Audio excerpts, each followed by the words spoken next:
Hello बच्चों, welcome all of you to the 11th mathematics NCERT.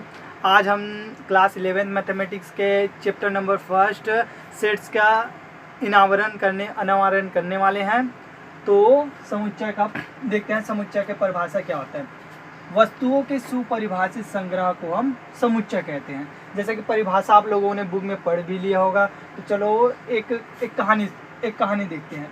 जैसे कि एक जने शिक्षक ने बोला कि अपने 3 विद्यार्थियों को बोला। एक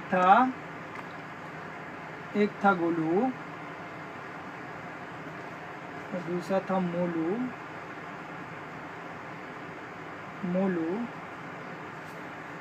मोलू और तीसरा था रामू।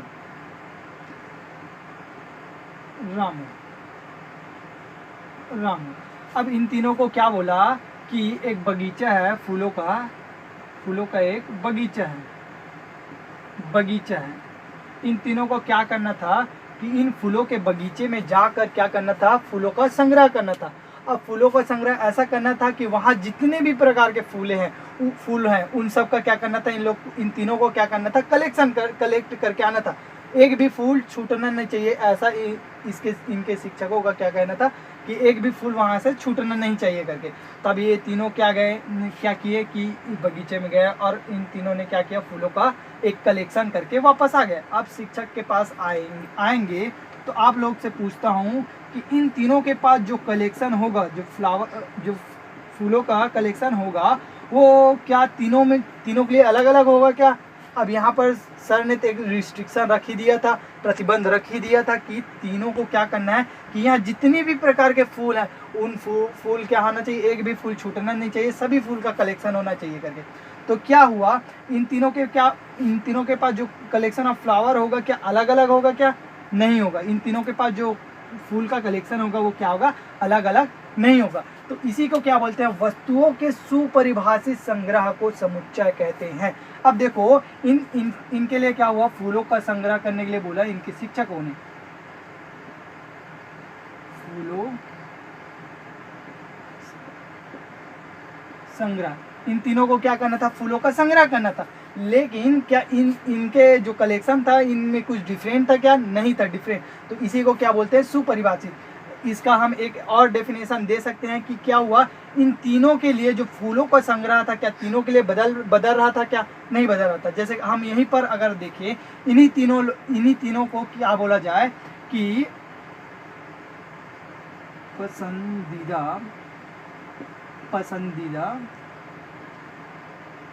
फूलों का संग्रह करना करके बोला जाए, संग्रह करना। अब इन तीनों को क्या बोला गया, फूलों की संग्रह के बजाय इन तीनों को क्या बोला गया, पसंदीदा फूलों का संग्रह करना है करके। अब ये तीनों कहाँ जाएंगे, बगीचे में फिर जाएंगे। अब यहाँ फिर क्या होगा, अपने अपने पसंदीदा, क्या सबका पसंद एक होगा क्या? नहीं होगा। तो क्या करेंगे, बगीचे में जाएंगे तो क्या करेंगे, ये लोग अपने अपने पसंद का क्या करेंगे, कलेक्शन करेंगे, किसका, फ्लावर का कलेक्शन करेंगे। ठीक है। अब उसके बाद कुछ टाइम बाद गए तो तीनों के कलेक्शन में जो फूलों का कलेक्शन होगा, इन सभी के पास जो फूलों का संग्रह होगा क्या होगा, डिफरेंट होंगे। क्या डिफरेंट नहीं होंगे? क्योंकि मोलू को कुछ फूल पसंद आते होंगे, कुछ फूल पसंद नहीं आते होंगे, गोलू को कुछ फूल पसंद आते होंगे, या सभी फूल पसंद आते होंगे, ये भी हो सकता है ना। बहुत सारे कंडीशन हो सकते हैं कि इन कलेक्शन में बहुत सारी कंडीशन हो सकती है। लेकिन क्या तीनों के कलेक्शन क्या समान होगा? नहीं होगा। इसमें तो तीनों के लिए कलेक्शन क्या हो रहा था, समान हो रहा था, लेकिन इसमें कलेक्शन तीनों के लिए समान हो पा रहा है क्या? नहीं हो पा रहा है। तो इसी को क्या बोलते हैं, वस्तुओं के सुपरिभाषित संग्रह को समुच्चय कहते हैं करके। अब क्या हुआ, इसके लिए तो क्या था, इन तीनों के लिए इसका जो डेफिनेशन था इन तीनों के लिए समान था, लेकिन पसंदीदा फूल बोलने से क्या हो गया, इन तीनों के लिए डेफिनेशन बदल गया। तो इसमें क्या कर सकते हैं हम, यहाँ पर डेफिनेशन थोड़ा सा चेंज, इसमें थोड़ा सा और कुछ ऐड कर सकते हैं। जैसे कि इसमें और क्या बोल सकते हैं कि ऐसा संग्रह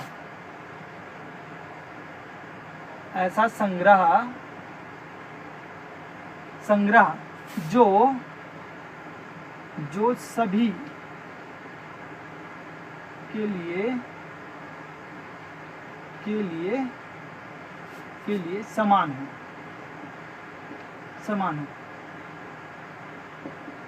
तो क्या ये परिभाषा भी सही है कि किसी तीसरे व्यक्ति के लिए, जैसे कि मैं बोल दूं कि मैं किसी चीज़ का कलेक्शन ले रहा हूं, तो वो मेरे लिए क्या है, मेरे लिए सब चीज़ें समान है, लेकिन किसी दूसरे व्यक्ति के लिए अगर वो चीज़ें अलग हो जा रही है तो वो एक कलेक्शन तो कहलाएगा, लेकिन क्या वो सेट कहलाएगा, क्या नहीं कहलाएगा। तो यहाँ पर ऐसा भी लिख सकते हैं कि ऐसा संग्रह जो सभी के लिए क्या हो, समान हो, यानी क्या होना चाहिए, सार्वत्रिक सत्यता की पुष्टि करता हो, तो उसे क्या बोलते हैं, समुच्चय कहते हैं। ठीक है, जैसे कि इसका एग्जाम्पल देख लेते हैं, जैसे कि अभी देखे थोड़ी देर पहले फूलों का संग्रह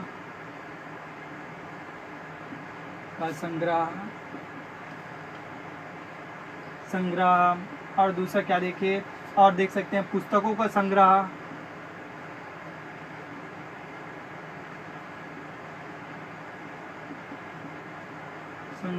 और क्या देख सकते हैं जैसे कि अभी एक ठोक और देखे थे कि पसंदीदा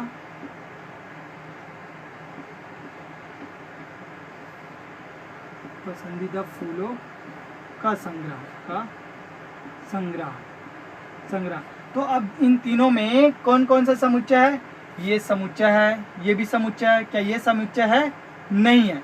तो इसमें हम क्या कर सकते हैं, यहाँ पर एक तो नोट कर सकते हैं, देखो ये भी कलेक्शन है, किसका, फूलों का कलेक्शन है, ये किसका है, पुस्तकों का कलेक्शन है, और ये किसका है, पसंदीदा फूलों का कलेक्शन है। तो यहाँ पर क्या देखो, सब चीज़ें एक कलेक्शन है, लेकिन क्या सभी समुच्चय है, नहीं है। तो यहाँ पर हम एक चीज़ नोट करके लिख सकते हैं कि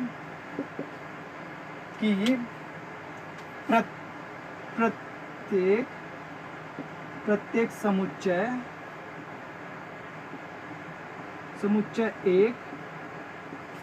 एक संग्रह होता है, लेकिन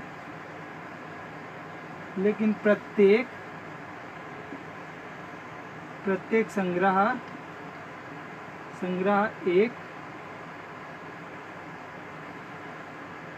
एक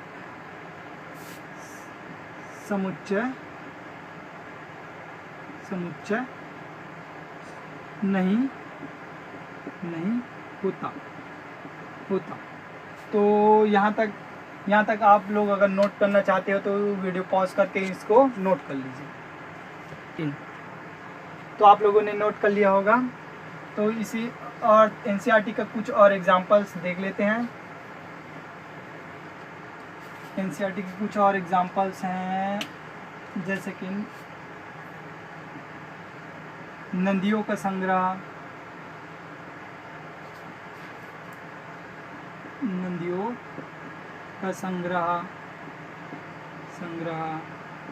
और देख लेंगे क्या,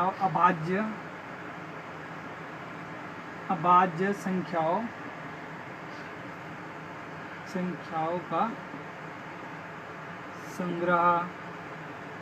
अब देखो, अभी जितने भी क्या होंगे, उदाहरण होंगे किसका, समुच्चय का। इन सभी समुच्चय में क्या होगा, ये जो परिभाषा है वो सभी का जो अप्लाइंग होगा वो सबके लिए समान होगा। जैसे देखो, नदियों का संग्रह क्या मेरे लिए अलग होगा और आपके लिए अलग होगा, ऐसा नहीं होगा, क्योंकि आपके लिए भी वो नदी ही होंगी, मेरे लिए भी वो नदी होंगी। और अभाज्य संख्याओं का संग्रह, अब मेरे लिए भी अभाज्य संख्या वही होंगी जो मैं लिखूंगा, और आप लोगों के लिए भी वही होगी। बस क्या हो सकता है, नंबर में थोड़ा सा चेंजेस हो सकता है। जैसे कि मैं पूरा लेने की कोशिश कर रहा हूँ, आप लोगों ने कुछ लिया और कुछ ना लिया हो, ऐसा हो सकता है। या आप लोगों ने पूरा लिया होगा या कुछ को छोड़ दिया होगा, ऐसा हो सकता है नहीं। अब और देखते हैं, और एग्जाम्पल देख लेते हैं, जैसे कि प्राकृतिक संख्याओं का समुच्चय,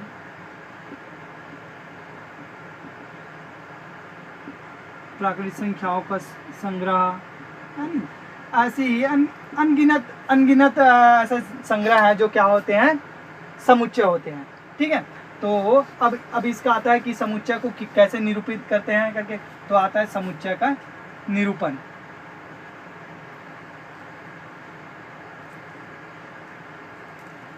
समुच्चय का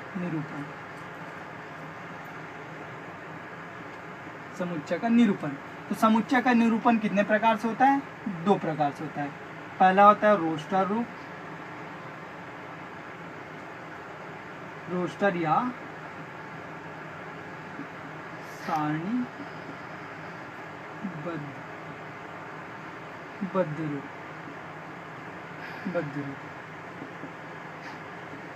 रूप दूसरा क्या होता है? समुच्चय निर्माण रूप। तो सबसे पहले हम पढ़ेंगे, तो सबसे पहले रोस्टर रूप या सारणीबद्ध रूप का सबसे पहले पढ़ेंगे। तो रोस्टर या सारणीबद्ध रूप क्या होता है?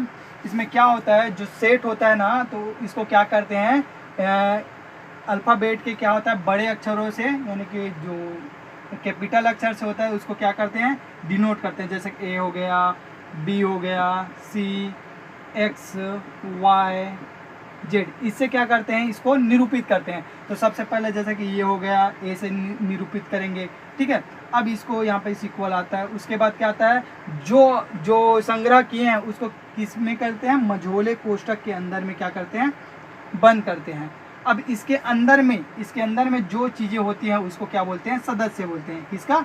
समुच्चय का। ये सेट ए है तो इसका क्या बोल देंगे, समुच्चय का क्या हो जाएगा, सदस्य हो जाएगा। जैसे कि, और यहाँ पे जो सदस्य होंगे उसको क्या किया जाता है, अल्फ़ाबेट के छोटे अक्षरों द्वारा लिखा जाता है। जैसे कि ए, बी, सी, डी, ई। और इन सदस्यों को कॉमा के द्वारा क्या किया जाता है, पृथककृत किया जाता है एक दूसरे से। तो ये क्या हो गया, एक समुच्चय का कौन सा हो गया, रोस्टर रूप में निरूपण हो गया, ठीक है।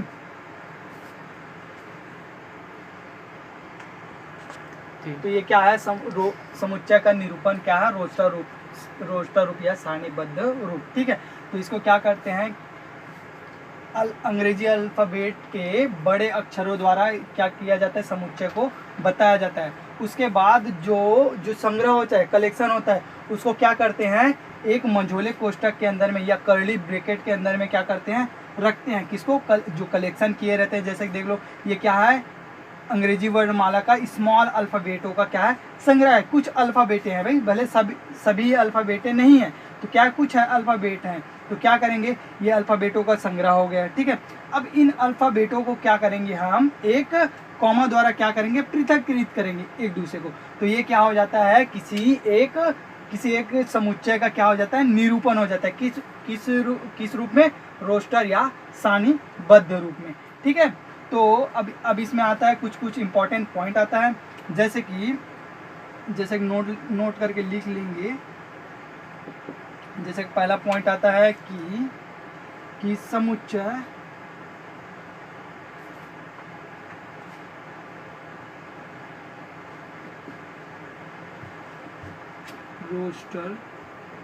रोस्टर रूप में अवयवों। अब अवयवों किसे कहते हैं, इन जो ए, बी, सी, डी, ई है ना, इनको क्या बोलते हैं, अवयव बोलते हैं, या समुच्चय का सदस्य बोल देते हैं। तो यहाँ पर मैं अवयव बोल रहा हूँ। समुच्चय के रोस्टर रूप में अवयवों के क्रम का महत्व नहीं होता। इससे क्या समझ में नहीं होता है। अब इससे क्या बातें समझ में आ रही है कि जैसे देखो, ये एक सेट है, इसको क्या किया, मैं सेट बना दिया। अब मैं क्या करूंगा, इसी सेट को मैं क्या ऐसा नहीं लिख सकता, बी, सी, ई, डी और ए बोल देंगे, और क्या छूट गया, बी हो गया, डी हो गया, ठीक है, लगभग सभी हो गए, ठीक है। तो ये देखो, ये दोनों सेट क्या है, आपस में बराबर तो हैं, लेकिन क्या हो गया, जो इसमें जो एलिमेंट का जो अरेंजमेंट था, जो सीक्वेंस, जो इसमें जो क्रम था, उस क्रम को क्या कर दिया, मैं चेंज करके क्या कर दिया, दूसरा सेट बना दिया। तो क्या ये दोनों सेट आपस में बदल जाएंगे? नहीं बदलेंगे। क्यों नहीं बदलेंगे? क्योंकि समुच्चय के रोस्टर रूप में अवयवों के क्रम का महत्व नहीं होता। मैं इसको क्या कर दूंगा, इसको यहाँ लिखूँ या इसको यहाँ लिखूँ, उससे फर्क नहीं पड़ता, किसमें, समुच्चय में। तो ये पहला पॉइंट हो गया। अब दूसरा पॉइंट क्या आएगा इसमें, कि रोस्टर रोस्टर रूप में अवयवों की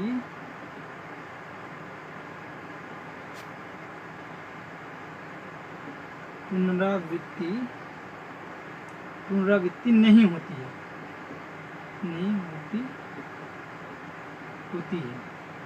होती है। मतलब कि जो सेट लिखा रहेगा, जो सेट लिखा रहेगा तो क्या होगा इसमें, जैसे कि A B C D E करके लिख दिया। जैसे कि मैं बोलूँगा एक तो कलेक्शन दे दिया, जैसे कि एप्पल का कलेक्शन, एप्पल के वर्ड का कलेक्शन, एप्पल के वर्ड का कलेक्शन। अब यहाँ पर देखो मैं क्या कर रहा हूँ, एप्पल के वर्ड का मैं क्या कर रहा हूँ, सेट बनाने की कोशिश कर रहा हूँ। जैसे कि इसका एक सेट बना रहा हूँ, क्या आएगा, A P P L E करके। अभी एक सेट बन गया, ठीक है। तो यहाँ पर मैं क्या बोला कि रोस्टर रूप में अवयवों की पुनरावृत्ति नहीं होती है। मतलब क्या होगा, जो सेट लिखा होगा उसमें क्या होगा, वह जो अल्फाबेट, जो इसके सदस्य होंगे, जो अवयव होंगे, इसमें क्या होगा, अवयवों की पुनरावृत्ति नहीं होंगी। मतलब इसमें ये चीज़ें क्या हो जाएगी, ये गलत हो जाएंगी। इसको कैसा लिखेंगे, बी एक सेट है जहाँ पे एप्पल का वर्ड का क्या करेंगे, मतलब एप्पल में जो अल्फाबेट रहेंगे उसका क्या करेंगे, हम सेट बनाएंगे। तो यहाँ पर क्या क्या आ जाएगा, ए आएगा, पी आएगा। अब देखो वर्ड का क्या होगा, पुनरावृत्ति नहीं होगा, तो एक पी को क्या कर देंगे, हम छोड़ देंगे। तो ये हो जाएगा A P L और ये E, ठीक है। तो ये क्या हुआ, एप्पल के अल्फाबेटों का क्या हो गया, ये समुच्चय बन गया। तो इससे क्या बातें समझ में आई कि रोस्टर रूप में क्या क्या इंपॉर्टेंस है, कि समुच्चय को कैसे करते हैं, कि अंग्रेजी के कैपिटल अक्षरों में क्या किया जाता है, उसको निरूपित किया जाता है। उसके बाद जो कलेक्शन रहता है उसको किसमें, मझोले कोष्ठक या कर्ली ब्रैकेट के अंदर में क्या किया जाता है, बंद किया जाता है। उसके बाद जो सदस्य होते हैं उन सदस्यों को कर्ली ब्रैकेट के अंदर में लिखा जाता है। उसके बाद उनको क्या किया जाता है, कॉमा द्वारा क्या किया जाता है, पृथककृत किया जाता है ना। अब इसमें कुछ इंपॉर्टेंट बातें होती है। जैसे पहला है, समुच्चय के रोस्टर रूप में अवयवों के क्रम का महत्व नहीं होता। मतलब इसमें जो क्रम लिखा गया है, जैसे कि मैं बोल रहा हूँ 1 2 3 4 ऐसा करके बोल रहा हूँ, तो उसी को मैं क्या कर रहा हूँ, उल्टा करके लिखूँ या सीधा करके लिखूँ, और वो एक सेट है करके बोल रहा हूँ, तो उसमें जो क्रम का महत्व रहेगा वो इंपॉर्टेंस नहीं रहेगा। वो अगर मैं ऐसा लिख रहा हूँ तो भी सही है, और ऐसा लिख रहा हूँ तो भी सही है। उसके बाद दूसरा पॉइंट आता है, रोस्टर रूप में अवयवों की पुनरावृत्ति नहीं होती, कि जो सेट रहेगा उसमें जब लिखेंगे ना, इन वर्डों का क्या करेंगे, समुच्चय बनाएंगे, तो किसी भी एलिमेंट की कभी भी पुनरावृत्ति नहीं होगी। मतलब हर एक एलिमेंट क्या होंगे, उसी को क्या बोलते हैं, एलिमेंट बोलते हैं, अवयवों को ही एलिमेंट बोलते हैं अंग्रेजी में। तो क्या आएगा, A B C D E अपने आप में क्या होगा, यूनिक एलिमेंट होगा। मतलब जैसे एक बार A लिखा गया तो दूसरी बार A का पुनरावृत्ति नहीं होगा। तो इसको चलो नोट कर लीजिए, स्क्रीनशॉट ले लीजिए।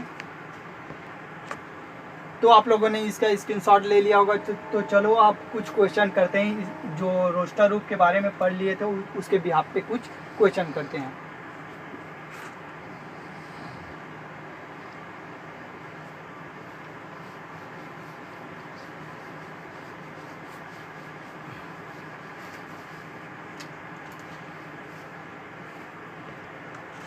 तो चलो देख लेते हैं। जैसे कि प्रिंसिपल, अभी यहाँ पे जो लिख रहा हूँ वो सभी स्मॉल लेटर का है।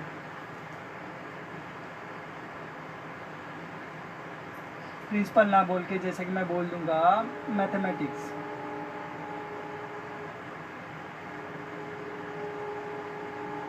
मैथमेटिक्स। अब मैं क्या कर रहा हूँ, इसमें मैथमेटिक्स का जो अल्फ़ाबेट है उसका क्या कर रहा हूँ, मैं सेट बनाने की कोशिश कर रहा हूँ।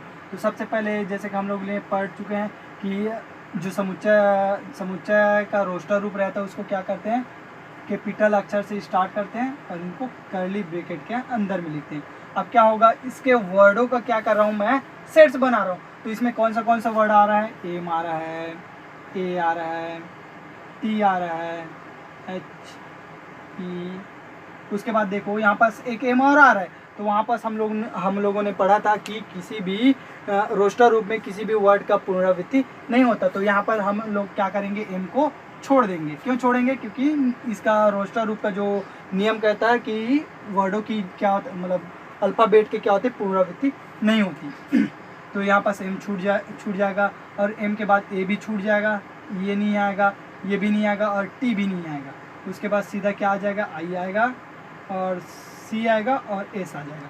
तो ये क्या हो जाएगा, मैथमेटिक्स का क्या हो जाएगा, एक सेट हो जाएगा। ठीक है, अब देखो इस चीज़ को मैं क्या कर रहा हूँ, इस चीज़ को क्या कर रहा हूँ, मैं उल्टा लिख रहा हूँ। जैसा कि मैं कर दिया S C I E H T A M, तो ये दोनों सेट है तो अलग, क्रम में है तो अलग, लेकिन हम लोगों ने रोस्टर रूप में पढ़ा था कि क्रम का महत्व नहीं रखता। तो ये दोनों सेट क्या हो जाएंगी, आपस में बराबर हो जाएंगी। जैसे कि मैं इसको B बोल देता हूँ। ठीक है, तो A = B हो जाएगा। समझ में आ रहा है कि ये दोनों सेट आपस में क्या है, क्योंकि क्रम का महत्व नहीं रखता। तो यहाँ ये वाला जो एलिमेंट है इसको यहाँ भी लिख सकता हूँ, यहाँ भी कहीं भी लिखूंगा, ये क्या होगा, सही होगा। बस शर्त क्या होना चाहिए, जितने एलिमेंट, जो नंबर ऑफ एलिमेंट है, मतलब इसमें जितने अवयव हैं, जैसे कि इसमें कितने अवयव है, 1 2 3 4 5 6 7 8, जैसे कि इसमें नंबर ऑफ एलिमेंट कितने हैं, नंबर ऑफ एलिमेंट जैसे कि 8 है,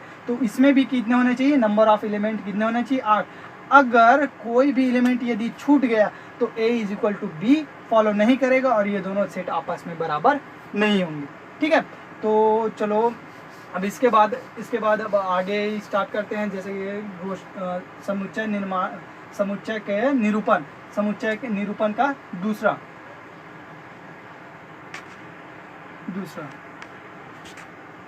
अब हम लोगों ने देख चुका है कि समुच्चय का निरूपण कितने प्रकार से होता था, 2 प्रकार से होता था, जिसमें से पहला क्या आता है, रोस्टर आता है, और दूसरा क्या आता है, समुच्चय निर्माण रूप। ठीक है, तो रोस्टर तो देख चुके हैं, अब आता है समुच्चय निर्माण रूप। अब समुच्चय निर्माण रूप एक स्पेशल टाइप का है। ठीक है, अब इसके लिए मैं परिभाषा पहले से लिख चुका हूँ, तो इसका क्या है, चलो पढ़ लेते हैं कि समुच्चय निर्माण रूप में किसी समुच्चय के सभी अवयवों में एक सर्वनिष्ठ गुणधर्म होता है जो समुच्चय के बाहर के किसी भी अवयव में नहीं होता। ठीक है, अब ये समुच्चय निर्माण रूप क्या होगा, एक ऐसा सेट होगा जिसमें क्या करेंगे, जो सेट रहेगा ना उसमें क्या होगा, एक सर्वनिष्ठ गुणधर्म होगा। उस गुणधर्म को क्या करेंगे, जैसा उसमें लिखते थे कर्ली ब्रैकेट के अंदर में, वैसा ही लिखेंगे, लेकिन इसमें क्या करेंगे, उसके गुणधर्म के बारे में विवेचना करेंगे। और उस गुणधर्म को लिखने के बाद क्या हो जाएगा, क्या करेंगे कि इसमें क्या होगा, गुणधर्म का क्या होगा, गुणधर्म लिखेंगे, उसके बाद ये क्या बन जाएगा, समुच्चय निर्माण रूप। जैसे कि अब एग्जांपल के तौर पे देख सकते हैं, यहाँ पर लिखा हुआ है कि A कोई सेट है जहाँ पर x, अब इसको पढ़ते कहते हैं समुच्चय A, जहाँ x क्या है, x का समुच्चय है जहाँ x का गुणधर्म P रखता है। मतलब A कोई सेट है तो x का समुच्चय है जहाँ x गुणधर्म P रखता है। मतलब ये क्या चीज़ें हैं, P क्या है, इसका गुणधर्म की विवेचना करेगा। मतलब ये बताएगा कि इस सेट में क्या अवयव आने वाले हैं। जैसे कि मैं एग्जांपल में बता देता हूँ, उदाहरण, अब मैं बोल रहा हूँ कि एक सेट ले लेता हूँ AEIOU। जैसा कि आप सभी जानते हो कि ये क्या चीज़ें हैं, अंग्रेजी वर्णमाला का क्या है, 5 स्वर है। अब मैं इसको क्या कर रहा हूँ, अब इसका क्या कर रहा हूँ, मैं समुच्चय निर्माण रूप कर रहा हूँ। ठीक है, समुच्चय निर्माण रूप बना रहा हूँ इसका। अब समुच्चय निर्माण रूप बनाऊंगा तो क्या करूँगा, ये सेट A है। ठीक है, अब ये एक समुच्चय है जहाँ, अब x कैसे डिफाइंड है, इनमें जो अवयव हैं वो कैसे डिफाइंड है, अंग्रेजी वर्णमाला के क्या है, 5 स्वर है, जो क्या रखता है, एक सर्वनिष्ठ गुणधर्म है कि नहीं, कि और कोई आता है कि इन स्वरों के अलावा कोई और स्वर आता है क्या, नहीं आता है, कि ये क्या है, स्पेसिफिक है। तो ये सर्वनिष्ठ गुणधर्म हुआ। तो मैं क्या करूँगा, इसको क्या लिखूंगा कि x अंग्रेजी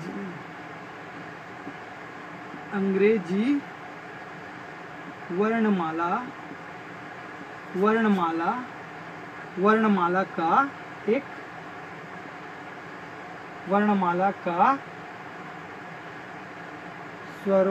स्वर है।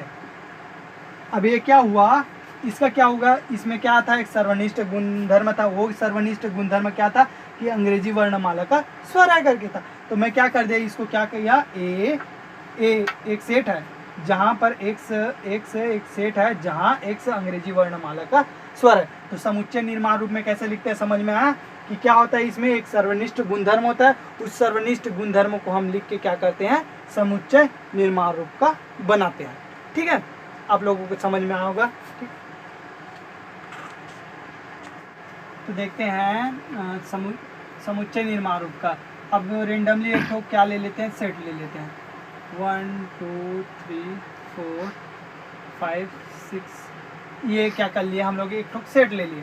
ठीक है, अब इसका मैं क्या करूंगा, समुच्चय निर्माण रूप करूँगा, निर्माण रूप बनाऊंगा। ठीक है, अब क्या होगा, इसमें एक सर्वनिष्ठ गुणधर्म होगा। ठीक है, अब इसमें सर्वनिष्ठ गुणधर्म अनेक प्रकार के हो सकते हैं, जैसे कि मैं नॉर्मली इसको क्या करूंगा, गणितीय भाषा में लिख दूंगा। ठीक है, अब इसको इसमें एक जर्नल सा होगा जो आप लोगों के लिए भी कॉमन होगा कि ये क्या होगा, ये नंबर जो लिया हूँ वो क्या है, प्राकृत संख्या है। तो मैं क्या करूंगा, प्राकृत संख्याओं के बिहाफ में इसको क्या करूंगा, समुच्चय निर्माण बनाने की कोशिश करूंगा। तो चलो देखते हैं क्या आएगा कि ए क्या करूंगा, x एक समुच्चय है, x एक समुच्चय है। अब इसका गुणधर्म क्या है, प्राकृत संख्या है, लेकिन प्राकृत संख्या है कहाँ तक है, ये कहाँ से स्टार्ट हुआ, प्राकृत संख्या तो 1 से स्टार्ट होता है। तो मैं क्या बोल दूंगा कि 7 से छोटी प्राकृत संख्याओं का समुच्चय बोल दूंगा। तो इसको समुच्चय निर्माण रूप क्या हो जाएगा, सभी x का समुच्चय जहाँ x एक प्राकृत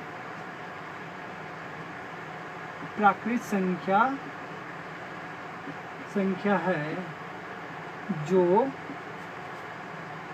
7 से छोटी है। ठीक है, ये क्या हुआ, ये बातें समझ में आई कि प्राकृत संख्या क्या था, इसका गुणधर्म था। अब मैं क्या बोल दिया, ये इसका क्या था, रिस्ट्रिक्शन था। रिस्ट्रिक्शन क्या था, प्रतिबंध था कि ये केवल 6 तक ही है। तो 6 तक है तो क्या बोल दूंगा, इसको 6 से छोटा है करके। अब इसी को क्या कर सकता हूँ, मैं दूसरे तरीके से और लिख सकता हूँ, जैसे गणितीय रूप में लिखना चाहूँ। तो गणितीय रूप में लिखना चाहूँ तो क्या लिखूंगा, सभी x का समुच्चय जहाँ x क्या कैसा डिफाइंड रहेगा, 0 से बड़ा होगा x, है ना, और लेस देन किससे होगा, 7 हो जाएगा। ठीक है, और x क्या करेगा, x बिलोंग्स टू क्या होगा, नेचुरल नंबर हो जाएगा। ठीक है, ये भी क्या है, समुच्चय निर्माण रूप है। तो समुच्चय निर्माण रूप को हम अपने अनुरूप अनेक प्रकार से लिख सकते हैं, लेकिन अपनी जरूरतों के हिसाब से। जैसे देखो यहाँ पर गुणधर्म, अब ये भी एक गुणधर्म है, क्या ये गुणधर्म नहीं है? ये चीजें क्या है, इन चीजों को क्या कर रहा है, डिफाइन कर रहा है, इस चीजों को डिफाइन कर रहा है। तो ये एक नियमित हुआ है ना, है नहीं। तो ये क्या हुआ, ये समुच्चय निर्माण रूप का एग्जाम्पल हो गया। ठीक है, अब इसके बाद आता है, अब इसके बाद कुछ स्टैंडर्ड समुच्चय भी होते हैं, जैसे देख लेते हैं।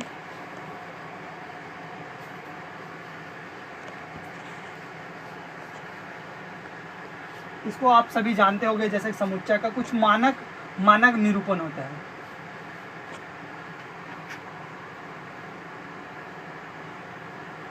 समुच्चय का मानक निरूपण,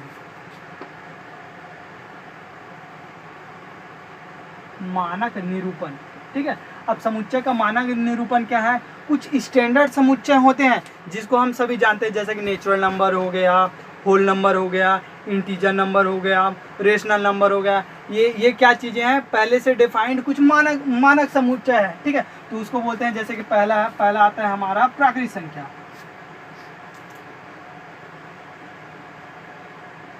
प्राकृत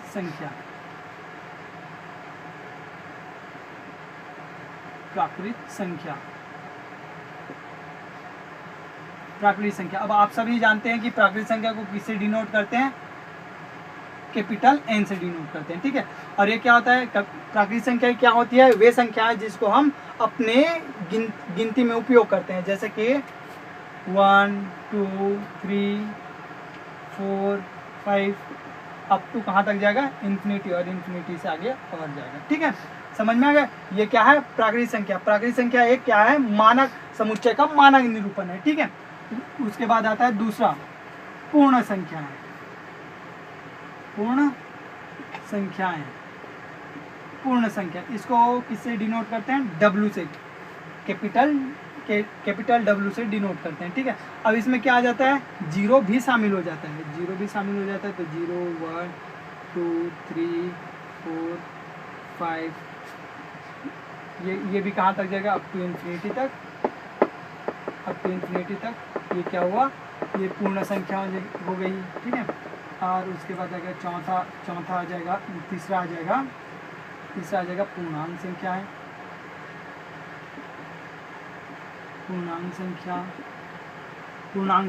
पूर्णांक संख्या को क्या बोलते हैं, होल इंटीजर नंबर करके बोलते हैं। इसको डिनोट कैसे करते हैं, जेड या तो फिर आई से इसको क्या करते हैं, इसका निरूपण करते हैं, ठीक है। अब ये क्या होता है, जीरो के इधर भी नंबर चलते हैं, 1 2 3 4 5 अप टू कहाँ तक जाएगा, ये इन्फिनिटी, ये पॉजिटिव इन्फिनिटी तक जाता है। उसके बाद इधर आ जाता है -1 -2 -3 अप टू ये भी कहाँ तक जाता है, ये नेगेटिव इन्फिनिटी हो जाता है, ठीक है। ये क्या हुआ, इंटीजर नंबर हो गया, इंटीजर नंबर या आई से डिनोट करते हैं या तो जेड से डिनोट। तो चलो देखते हैं कि परिमेय संख्याएं भी क्या होती हैं, समुच्चय का मानक निरूपण होता है, ठीक है। अब परिमेय संख्या क्या होती है, जिसे हम P/Q के रूप में देख सकते हैं। तो चलो हम परिमेय संख्या के बारे में कुछ बता ही देते हैं, ठीक है। अब परिमेय संख्या क्या होती है, जैसे P 2.1414 है। अब मैं इसको क्या P/Q के रूप में लिख सकता हूँ, कैसे लिख सकता हूँ, क्योंकि इसके आगे कोई और संख्या नहीं है, तो मैं इसको P/Q के रूप में लिख सकता हूँ। लेकिन यदि इसी के संख्या में क्या हो जाएगी, इसके बाद आने वाली संख्याएं क्या हो जाए, अगर इन्फिनिटी हो जाए, क्या दशमलव के बाद आने वाली संख्या यदि इन्फिनिटी तक जा रही है, जैसे होता है, हम लोग जानते हैं कि पाई का वैल्यू क्या होता है, 3.14 होता है, कि यहीं तक वैल्यू होती है, ये वैल्यू क्या हो जाती है, इधर क्या होता है, ये वैल्यू कहाँ तक जाती है, इनफाइनाइट तक जाती है, ठीक है। अभी रिसेंट में पाई का वैल्यू को क्या किया, ट्रिलियन नंबर ऑफ तक इधर खोजा गया, उसके बिहाफ पे क्या किया, उन लोग को कुछ पुरस्कार दिया गया, ठीक है। तो ये क्या होती है, पाई क्या होता है, इरेशनल नंबर होता है, क्या होता है, अपरिमेय संख्या। तो परिमेय संख्या वे होती हैं जो दशमलव के बाद इन्फिनिटी तक ना जाए। जैसे कि मैं इसको अगर मैं P/Q के रूप में लिखना चाहूँ तो कैसा लिख सकता हूँ, 214/100 यानी 240/100 करके हम लिख सकते हैं। लेकिन अगर मैं पाई को लिखना चाहूँ, जैसे कि हम जर्नल में लिख देते हैं 3.14 करके, लेकिन क्या ये वास्तव में ऐसा होता है, नहीं होता है। इसके बाद भी इतनी असंख्य संख्याएं होती है, तो क्या हम इसे P/Q के रूप में लिख सकते हैं। मतलब जो पाई जो होता है, पाई को हम कैसे लिखते हैं, 22/7 मतलब 22/7। मतलब ये क्या होता है, दशमलव के बाद अनडिविजिबल नंबर मिलते ही जाता है, जब तक करते जाए मिलते ही जाता है, मिलते जाता है। मतलब ये क्या होता है, ये संख्या असंख्य होती है। तो मैं क्या इसे P/Q के रूप में लिख सकता हूँ क्या, इन संख्याओं को नहीं लिख सकता। तो ये क्या हो जाती है, अपरिमेय संख्या हो जाती है। और परिमेय संख्या क्या होता है, P/Q के रूप में, जिसे हम लिख सकते हैं।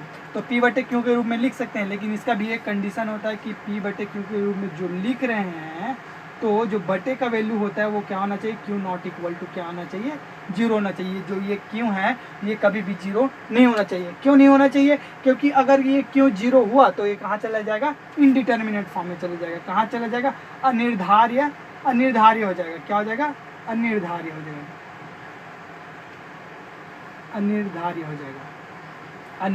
जाएगा। समझ में आया बच्चों। तो परिमेय संख्या क्या होती है, वे संख्या जिसे हम P/Q के रूप में लिख सकते हैं। और ये P और Q दोनों किसको बिलोंग करता है, इंटीजर नंबर को बिलोंग करता है, जहाँ Q क्या होता है, नॉट इक्वल टू 0 होता है। उसके बाद आता है पूर्णांक संख्या। जैसे कि अभी पूर्णांक संख्या पढ़े थे, वो पॉजिटिव पूर्णांक संख्या है और नेगेटिव पूर्णांक संख्या है। तो क्या होता है, ये पूर्णांक संख्या क्या होता है, पॉजिटिव क्या हो जाता है, इसमें सिर्फ हम पॉजिटिव नंबर को लेते हैं।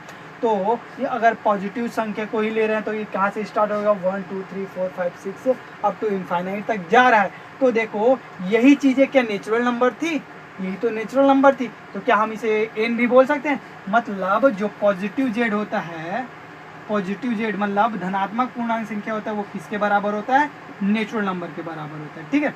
उसके बाद आता है नेगेटिव जेड का मीन्स क्या होता है, ऋणात्मक पूर्णांक संख्या। तो ऋणात्मक पूर्णांक संख्या में वे संख्याएं आएंगी जो क्या हो जाए, क्या किधर जाए, पूरा किधर जाए, नेगेटिव की ओर जाए, ठीक है।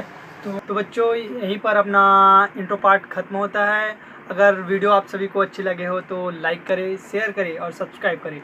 और हाँ, बेल आइकन को प्रेस करना ना भूलें ताकि आने वाली वीडियो के नोटिफिकेशन आप सभी को मिल सके। और हाँ, इस वीडियो में कुछ त्रुटियाँ हुई होंगी तो उसे नीचे कमेंट बॉक्स में लिखना भी ना भूलें ताकि हम उन त्रुटियों को रेक्टिफाई कर सकें। तो बच्चों, अच्छे से पढ़ते रहो और खुश रहो। और हाँ, लगातार स्टूडेंट का काम ही होता है कि लगातार अपने आप को इम्प्रूव करना। तो student, all the very best.